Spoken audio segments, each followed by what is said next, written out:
cloître a été construit selon les directives habituelles de l'ère coloniale.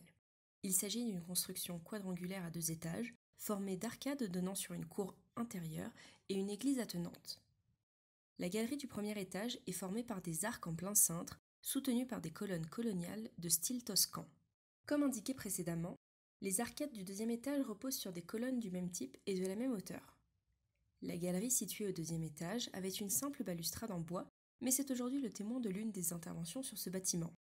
C'est dans ce cloître, que nous ne faisons que traverser aujourd'hui, qu'ont débuté les activités du Colegio Mayor de Nuestra Señora del Rosario, fondé au XVIIe siècle, le 18 décembre 1653.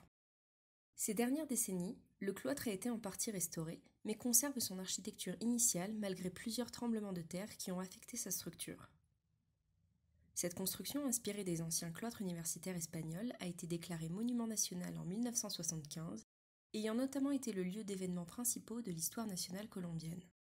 Ce cloître est également considéré comme un symbole architectural de Bogota, faisant partie du centre historique de la ville.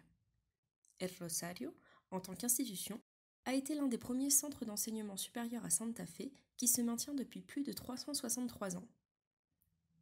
C'est aussi la seule université qui a conservé son cloître originel de l'époque coloniale, étant donné que les universités de la Javeriana et Santo Tomás, fondées antérieurement, ont déménagé au cours du XXe siècle dans des bâtiments différents de ceux où ils étaient initialement pendant la colonisation.